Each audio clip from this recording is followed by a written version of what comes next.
رمضان کا اصل میں جو پروگرام ہے، میں پہلے ذرا تمہید عرض کر دوں، یہ ہم صرف واقف ہیں روزہ دن کا اور رات کو 1 گھنٹے کی تراویح۔ یہ بہت بڑا مغالطہ ہے، بہت بڑا مغالطہ ہے، بہت بڑا مغالطہ ہے۔ روز اصل میں رمضان کا پروگرام کیا ہے؟ دن بھر کا روزہ اور رات کے اکثر حصے کو قرآن کے ساتھ لے کر جاگنا۔ لیکن حکمت خداوندی نے پہلے حصے کو تو فرض کیا ہے، دوسرے کو فرض نہیں کیا، اس کو ترغیب اور تشویق پر چھوڑ دیا ہے۔ لیکن اس کی جو اہمیت ہے میں چاہتا ہوں کہ پہلے اچھی طرح اس کو سمجھ لیں آپ۔ دیکھیے پہلی حدیث اس میں ہے ان سلمان الفارسی رضی اللہ تعالی عنہ قال خطبنا رسول اللہ صلی اللہ علیہ وسلم فی آخر یوم من شعبان۔ حضرت سلمان فارسی سے مروی ہے، انہوں نے فرمایا کہ خطبہ ارشاد فرمایا ہمیں اللہ کے رسول نے صلی اللہ علیہ وسلم شعبان کے آخری دن۔ فقال، آپ نے ارشاد فرمایا، یہ خطبہ طویل ہے، میں نے صرف شروع کے چند جملے یہاں نقل کیے ہیں۔ یا ایھا الناس قد اظلکم شہر عظیم، اے لوگوں تم پر ایک بہت عظمتوں والا مہینہ سایہ فگن ہو گیا ہے۔ دیکھیے سایہ فگن سے وہ انگریزی کا محاورہ آپ کے ذہن میں آنا چاہیے، coming events cast their shadows before. ابھی رمضان شروع نہیں ہوا ہے، شعبان کا آخری دن ہے، تو وہ کمنگ ایونٹ جو ہے رمضان مبارک، اس کا سایہ آ گیا ہے تم پر، اس لیے حضور نے وہ لفظ استعمال کیا قد اظلکم، ظلال کہتے سائے کو، قد اظلکم شہر عظیم، بڑی عظمت والا مہینہ ہے، شہر مبارک، بہت برکت والا مہینہ ہے، شہر فیہ لیلۃ خیر من الف شہر، اس میں ایک رات وہ بھی ہے، وہ مہینہ جس میں ایک رات وہ بھی ہے جو 1000 مہینوں سے افضل ہے۔ انا انزلناہ فی لیلۃ القدر وما ادراک ما لیلۃ القدر لیلۃ القدر خیر من الف شہر۔ اب جو اگلے 2 جملے ہیں وہ نوٹ کیجئے، جعل اللہ صیامہ فریضۃ وقیام لیلہ تطوعا، اللہ نے ٹھہرایا ہے، قرار دیا ہے اس کا روزہ رکھنا تو فرض کے درجے میں، اور اس کی رات کا قیام تطوع کے درجے میں، اپنی مرضی پر، اپنی خواہش پر، نفل کے طور پر یہ تم پر لکھ دیا گیا ہے، لکھا تو گیا ہے، جعلہ تو ہے۔ مجعول کا جو پہلا مفعول ہے وہ کیا ہے؟ جعلہ کا مجعول اول کیا ہے؟ دن کا روزہ، اور مجعول ثانی کیا ہے؟ قیام لیلہ، رات کو کھڑا رہنا۔ اب یہ رات کا کھڑا رہنا اس کی کتنی مقدار ہوگی، کہاں سے معلوم کریں گے؟ قرآن سے۔ جب یہ لفظ آیا ہے سورہ مزمل میں، یا ایھا المزمل قم اللیل الا قلیلا نصفہ او انقص منہ قلیلا او زد علیہ ورتل القرآن ترتیلا، یہ معنی ہے اے رہا کمبل میں لپٹ کر لیٹنے والے، کھڑے رہا کرو رات کو سوائے اس کے تھوڑے سے حصے کے، یعنی آدھی رات یا اس میں تھوڑا سا کم کر لو، جسے پھر کہا مفسرین نے 1/3 رات کم سے کم، اور زد علیہ یا آدھی پر بھی کچھ زیادہ کرو، یہ 2/3 رات ہو گیا۔ ورتل القرآن ترتیلا، اور قرآن کو اتارا کرو تھوڑا تھوڑا تھوڑا، یہ ترتیل، تفعیل، تنزیل، جیسے قرآن تھوڑا تھوڑا محمد پر نازل ہوا صلی اللہ علیہ وسلم، ایسے ہی تھوڑا تھوڑا تھوڑا قرآن اپنے اندر اتارو، ہیمر اٹ ڈاؤن، اپنے ذہنوں میں اتارو، اپنے قلب میں اتارو۔ اس کے لیے رات کو کھڑے رہو، اور قیام اللیل کم سے کم 1/3 شب کے اوپر اطلاق ہوگا، اس سے کم پر تو اطلاق ہے ہی نہیں۔ اگلی حدیث پڑھیے، اور یہ ہے جو عام طور پر ہر مسجد میں بھی آج کل خوب یہ گونج رہی ہوگی، حدیث بیان ہوتی ہے، اس لیے کہ بخاری اور مسلم دونوں میں موجود ہے، متفق علیہ روایت ہے، اس سے اونچا تو درجہ سند کے اعتبار سے تو حدیث کا کوئی اور درجہ اس سے اونچا ہے نہیں۔ عن ابی ہریرہ رضی اللہ عنہ قال قال رسول اللہ صلی اللہ علیہ وسلم، حضرت ابو ہریرہ سے روایت ہے، آپ نے فرمایا کہ حضور نے ارشاد فرمایا، من صام رمضان ایمانا واحتسابا غفر له ما تقدم من ذنبه، جس نے روزہ رکھا رمضان مبارک کے دوران اللہ پر یقین رکھتے ہوئے اور اس سے اجر و ثواب کے حاصل ہونے کی امید میں، اس کے تمام پچھلے گناہ معاف ہو جاتے ہیں۔ ومن قام رمضان ایمانا واحتسابا غفر له ما تقدم من ذنبه، اور جو کھڑا رہا رمضان کے دوران، کھڑا رہا ہے، جیسے ساما، میں نے شروع میں آپ سے عرض کر دیا تھا، یہ مصدر ساما یصوم صومن، قام یقوم قیاما، ومن قام رمضان، جو کھڑا رہا رمضان کے دوران، پورے رمضان کے دوران کھڑا رہا، ایمان و احتسابا کی شرط پھر وہی ہے، غفر له ما تقدم من ذنبه، وہی اجر اس کا بھی ہے، ومن قام لیلۃ القدر ایمانا واحتسابا غفر له ما تقدم من ذنبه، اور جو خاص طور پر لیلۃ القدر میں کھڑا رہا ایمان اور احتساب کے ساتھ، اس کے بھی پچھلے گناہ معاف ہو گئے۔ اب یہ قامہ اور سامہ جیسے آ رہا ہے ایک دوسرے کے ساتھ پیرلل ہو کر، اس کو نوٹ کر لیجیے، من سامہ رمضان من قام رمضان، کیا یہ 1 گھنٹے کی تراویح جو ہے اس پر پوری اترتی ہے؟ کہ نسبت خاک رابع عالم پاک کوئی اس میں ریشو پروپورشن جڑتی نہیں۔ اگلی حدیث بھی پڑھ لیجیے، یہ وہی آگے عبداللہ ابن عمرو بن العاص رضی اللہ تعالی عنہما، جن کے بارے میں میں نے عرض کیا تھا، بہت ہی زاہد منش، بڑے عابد، ہر روز روزہ اور پوری رات نماز پڑھتے تھے، وہ راوی ہیں اس کے۔ عن عبداللہ ابن عمرو رضی اللہ عنہما ان رسول اللہ صلی اللہ علیہ وسلم قال الصیام والقرآن یشفعان للعبد، روزہ اور قرآن دونوں بندے کے حق میں شفاعت کریں گے۔ یقول الصیام، روزہ یہ کہے گا، اے رب، اے پروردگار، انی منعتہ الطعام والشہوات بالنہار، میں نے تیرے اس بندے کو روکے رکھا کھانے پینے سے اور شہوت سے دن کے وقت، فشفینی فی، میری وجہ سے روکا رہا، یہ کھانے کو اچھے سے اچھے جو ہے وہ موجود تھے کھانے، اور پینے کے لیے اعلیٰ سے اعلیٰ مشروب تھے، یہ رکا رہا میری وجہ سے کہ روزہ رکھا ہوا تھا، اور جیسا میں نے کہا منکوحہ بیوی موجود تھی لیکن رکا رہا، تھامے رکھا اس نے اپنے آپ کو میری وجہ سے، تو میری شفاعت اس کے حق میں قبول فرما۔ وَيَقُولُ الْقُرْآنُ، اور قرآن یہ کہے گا، مَنَعْتُهُ النَّوْمَ بِاللَّيْلِ، میں نے اسے روکا رکھا رات کو سونے سے، فَشَفِّعْنِي فِيهِ، تو پروردگار میری شفاعت اس کے حق میں قبول فرما، فَيُشَفَّعَانِ، تو ان دونوں کی شفاعت قبول کی جائے گی۔ سوال یہ ہے کہ کیا روزہ 1 گھنٹے کا یا 2 گھنٹے کا ہے؟ تو یہ قیام جو ہے یہ 1 گھنٹے کا کیسے ہو گیا؟ تو میں نے پہلے کوسچن مارک آپ کے ذہن میں کھڑا کر دیا، اب جواب سنیے اس کا۔ جواب یہ ہے کہ اس کو اللہ تعالیٰ کی حکمت یہ تھی کہ اسے فرض نہ کیا جائے، اس کو معلوم ہے، عَلِمَ سَيَكُونُ مِنكُم مَّرْضَىٰ وَآخَرُونَ يَضْرِبُونَ فِي الْأَرْضِ يَبْتَغُونَ مِن فَضْلِ اللَّهِ وَآخَرُونَ، اللہ کے علم میں ہے، میرے کچھ بندے ہوں گے بیچارے غریب مزدور، دن بھر مشقت کریں گے، محنت کریں گے، وہ روزہ ہی رکھ لیں، بہت بڑی بات ہے، بہت بڑی بات ہے۔ رات بھر کا قیام کیسے کریں گے؟ 2/3 رات کیسے کھڑے رہیں گے؟ آدھی شب کیسے ممکن ہے؟ لہذا فرض نہیں کیا، حضور نے بھی فرض نہیں کیا، نہ اس کو آپ نے لازم کیا، نہ اس کے لیے وہ زوردار جو لوگوں سے کہا کہ ضرور پڑھو، چھوڑ دیا پڑھو، اور سب لوگ پڑھتے تھے اپنے طور پر۔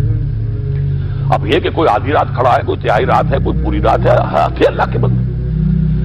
لیکن 3 دن حضور نے یہ باجماعت نماز پڑھا دی، لیکن پڑھائی ہے وہ تہجد کے وقت، یعنی لوگ رات کے وقت جو بھی ہے کھڑے ہیں، جاگ رہے ہیں، قرآن پڑھ رہے ہیں، لیکن یہ کہ خاص تہجد کے وقت آپ اپنے حجرے سے برآمد ہوئے تو لوگ جمع ہو گئے، آپ کے گرد جمع ہو گئے۔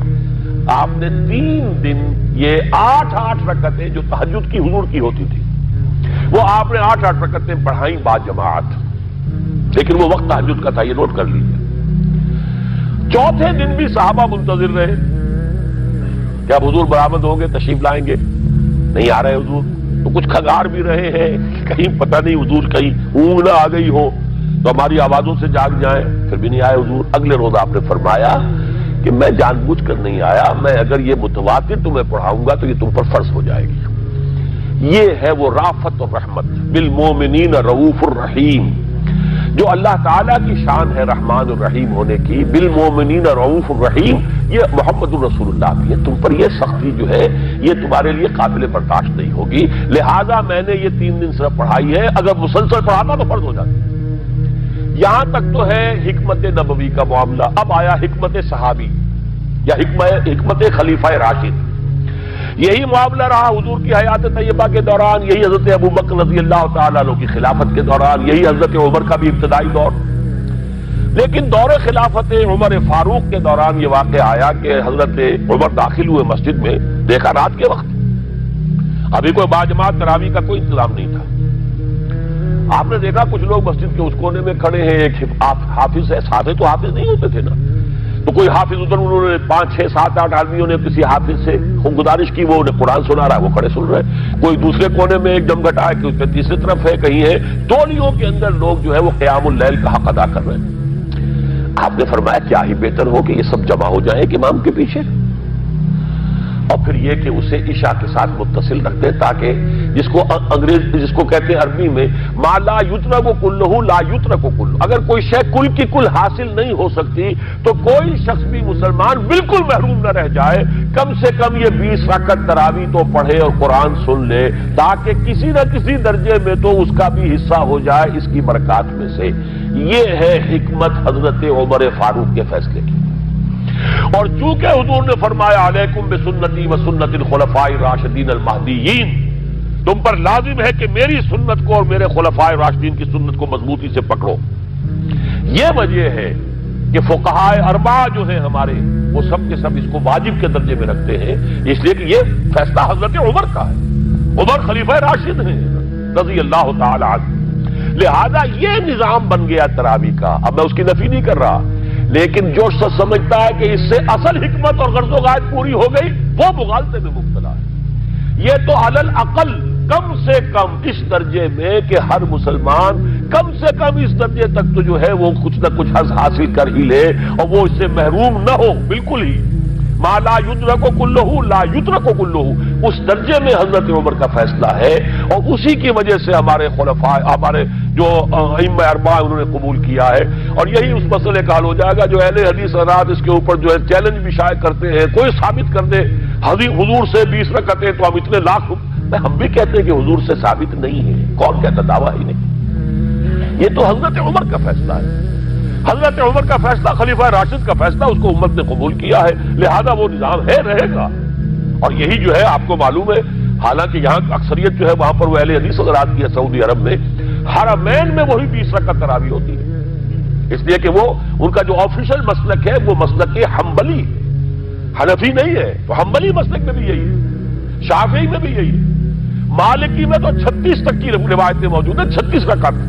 لیکن یہ ہے کہ یہ ہے وہ 20 رکعت تراویح کا معاملہ، اس کی نفی میری بات سے نہ سمجھ لیجئے گا، وہ ٹھیک ہے، حضرت عمر کا فیصلہ ہے. پھر یہ کہ یہ آسان ترین ہے کہ عشاء کے ساتھ ہی متصل پڑھ لی، اور آج تو ہماری نیند کا کوئی حصہ اس میں جاتا ہی نہیں، کون سوتا ہے اس سے پہلے سوال ہی پیدا نہیں ہوتا. لیکن یہ جو کہہ رہے ہیں کہ قرآن کہے گا میں نے اسے نیند سے روکے رکھا، اس کا حق کہاں ادا ہوا؟ اس کا حق تو ادا ہوگا کہ تہائی ورنہ نصف شب کے لگ بھگ آپ جاگے قرآن کے ساتھ.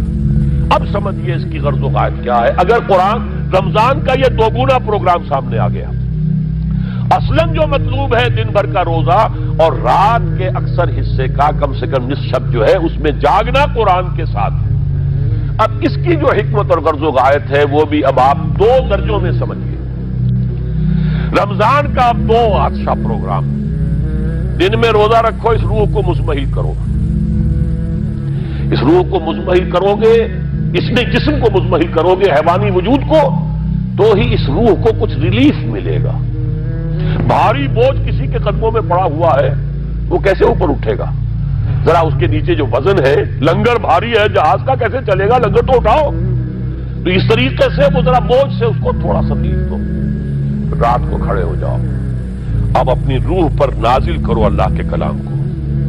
تیرے ضمیر پہ جب تک نہ ہو نزول کتاب، گرہ کشا ہے نہ راضی نہ صاحب کشاف. اب یہ پھوار پڑ رہی ہے تمہارے اوپر، تمہارے اندر اس کو جذب ہونا چاہیے. اس سے کیا ہوگا؟ روح کو تقویت حاصل ہوگی. اس کو مثال سے پہلے سمجھا دوں. کوئی شخص پیاس سے مر رہا تھا، اس درجہ پیاسا تھا کہ اس کے اوپر بے ہوشی بھی طاری ہو گئی. کوئی شخص آیا، اس نے پہلے اس کو پانی کے چھینٹے دیے، کچھ ہوش میں آیا، اب اسے پانی کا کوئی کٹورا لگا دیا اس کے منہ سے. پانی کے ایک گھونٹ کی جو لذت اسے اس وقت محسوس ہوگی، کیا کبھی زندگی میں کسی کو محسوس ہو سکتی؟ یہ پانی کتنی بڑی قیمت ہے، قیمتی شے ہے. یہ تو اسی سے پوچھئے جسے شخص پیاس لگی تھی اور پیاس کی وجہ سے بے ہوش ہو گیا. اسے پانی کا ایک گھونٹ، جیسے کہ آپ تصور کر سکتے ہیں پیاس سے کوئی مر رہا ہو بادشاہ، وہ اپنی پوری سلطنت دے دے گا، مجھے ایک کٹورا پانی دے دو بابا، لو سلطنت دے، جان سے جا رہا ہوں میں تو۔ اس وقت پانی کی قدر و قیمت معلوم ہوگی۔ آپ کی روح بے ہوش، آپ نے روزہ رکھ کر اسے کوئی تھوڑا سا ریلیف دیا، چھینٹے ڈالے، اب رات کو آپ نے یہ آب حیات مام مبارکہ، دیکھیے مبارک کا لفظ دو ہی چیزوں کے ساتھ قرآن میں ہے، مام مبارکہ، بارش جو آسمان سے اترتی ہے یہ پانی مبارک ہے، برکت کہتے ہیں اسے ہے جو کسی شے کی مخفی جو قوتیں ہیں انہیں اجاگر کر کے باہر لے آئے، یہ برکت ہے۔ زمین کے اندر روئیدگی ہے، بارش برسی، اندر سے نکل آیا۔ اسی طرح کتاب مبارک، یہ کتاب مبارک ہے، یہ کتاب مبارک ہے، یہ تمہارے اندر سے تمہاری سوئی ہوئی روح کو بیدار کر کے پھر اسے غذا دیتی ہے۔ اب جب وہ قرآن کو پڑھے گا یا اس کو قرآن اس کے اندر جائے گا، اسے معلوم ہوگا اس سے بڑی کوئی نعمت نہیں۔ یہ ہے شکر جو پیدا ہوگا اب اس کی گہرائی کے، اس کے دل کی گہرائیوں میں۔ شکر کے معنی کیا ہے؟ احسان کی قدر شناسی۔ شکر کو امام راغب نے 3 مرحلوں میں بیان کیا ہے۔ شکر بالقلب، پہلے تو آپ کو معلوم ہو جو نعمت کسی نے دی ہے کتنی بڑی ہے، یہ احساس نہیں ہے کسی بچے کے ہاتھ پہ آپ نے ہیرا رکھ دیا، اسے کیا پتا یہ ہیرا ہے یا یہ کوئی کانچ کا ٹکڑا ہے، وہ کیا کرے گا اس کی قدر؟ بلکہ ٹافی دیں گے تو وہ سمجھے گا کہ یہ زیادہ اچھی چیز دی ہے، مجھے اس پتھر کا میں نے کیا کرنا ہے، اس لیے اسے معلوم ہی نہیں کہ یہ ہیرا ہے۔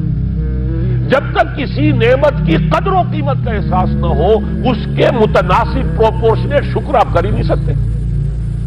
پھر آپ کو زبان سے شکر ادا کرنا ہے، الحمدللہ الذی انزل علی عبدہ الکتاب، یہ زبان سے شکر ادا کیجیے۔ پھر اس کا شکر کا حق ادا کرنا ہے، اس نعمت کو استعمال کرنا ہے۔ اگر نعمت لا کے رکھ دی تو بھی یہ ناشکری ہے۔ کسی بچے کو لا کر کسی اس کے والد نے کتاب دی بڑی عمدہ، اور وہ بڑا مہذب بچہ ہے، تھینکس ڈیڈ یا ڈیڈی، اس نے شکریہ ادا کر دیا، پھر کتاب جا کے جو رکھی کبھی کھول کے دیکھا ہی نہیں، تو ناشکری کر رہا ہے یا شکر کر رہا ہے؟ زبان سے تو شکر ادا کیا تھا تو ناشکری کر رہا ہے، لا قدری کر رہا ہے، اس کو پڑھا ہی نہیں۔ قرآن کا شکر کیا ہوگا؟ وہ میرا کتابچہ جو ہے مسلمانوں پر قرآن مجید کے حقوق، اگر وہ سمجھیں گے جو کہ میری اس پوری دعوت قرآنی کی جڑ اور بنیاد ہے۔ 2 چھوٹے چھوٹے کتابچے 167 میں لکھا تھا، اسلام کی نشت ثانیہ کرنے کا اصل کام، یہ اسلام کی ریوائول کیسے ہوگی، اس کی شرط لازم کیا ہے، اصل کام کیا ہے۔ ہم نعرے لگانے پر آ گئے ہیں، جلوس نکالنے پر آ گئے ہیں، ہم یہ کر رہے ہیں، ہم وہ کر رہے ہیں، تلواریں بھی اٹھا لی ہیں، گولیاں بھی کھا رہے ہیں، جانیں بھی دے رہے ہیں، اصل کام نہیں کر رہے۔ وہ اصل کام کیا ہے؟ یہ سن 67 کی میری تحریر ہے، اسلام کی نشت ثانیہ کرنے کا اصل کام۔ اور پھر سن 68 کی میری 2 تقریریں تھیں جب میں نے جمعے کا خود خطاب کیا تھا مسجد خضرہ سمن آباد میں، مسلمانوں پر قرآن مجید کے حقوق۔ اس کو مانو جیسے کہ ماننے کا حق ہے، اس کو پڑھو جیسے کہ پڑھنے کا حق ہے، اس کو سمجھو جیسے کہ سمجھنے کا حق ہے، اس پر عمل کرو جیسے کہ عمل کا حق ہے، اور اسے 4 دانگے عالم میں پھیلاؤ۔ یہ تمہارے پاس امانت ہے محمد رسول اللہ صلی اللہ علیہ وسلم کی، بلغوا عنی ولو آیۃ، پہنچاؤ میری جانب سے ایک ہی آیت پہنچاؤ۔ کس نے فرمایا؟ محمد رسول اللہ نے۔ مفشو ہو، عام کرو، اسے پھیلاؤ۔ 5 حقوق ہیں مسلمان پر، لیکن یہ سارے حقوق کب ادا ہوں گے؟ جب قرآن کی نعمت کی قدر ہو جائے گی، معلوم ہو کہ یہ کوہ نور ہیرا ہے، یہ کوئی کانچ کا ٹکڑا نہیں ہے، کوہ نور ہیرا ہے، تب معلوم ہوگا اس کی کتنی حفاظت آپ کریں گے، جس نے دیا ہے اس کا کتنا شکر ادا کریں گے، پھر یہ کہ اسے کیسے سنبھال کر رکھیں گے۔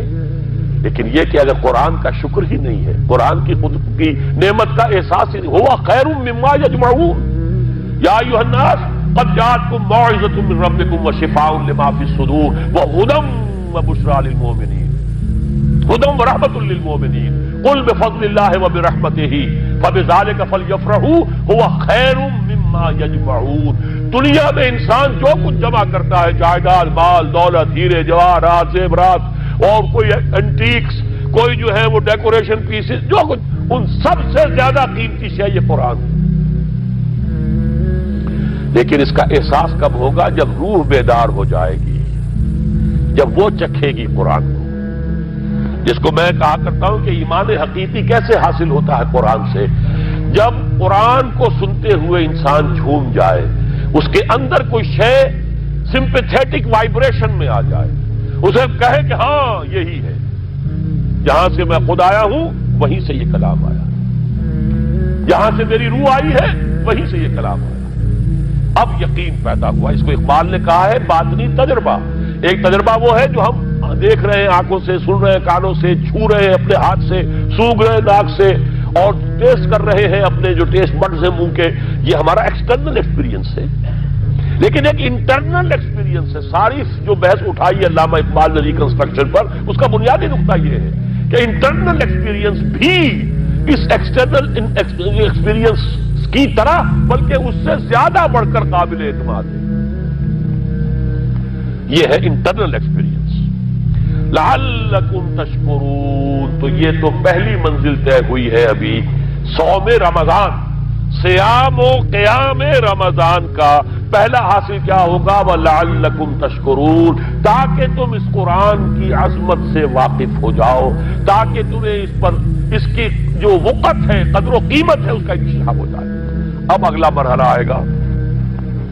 اب یہ روح کچھ توانا ہو کر، کچھ ہوش میں آ کر کدھر اس کی توجہ ہوگی؟ کل شیء یرجع الی اصلہ، ہر شے اپنی اصل جڑ کی طرف رجوع کرتی ہے۔ ہمارا حیوانی وجود زمین کی طرف جاتا ہے۔ یہ سورہ اعراف میں جو کہا بلعام بن باورہ کے بارے میں، وَلَكِنَّهُ أَخْلَدَ إِلَى الْأَرْضِ، زمینی خواہشات ہی کے چکر میں آپ ہیں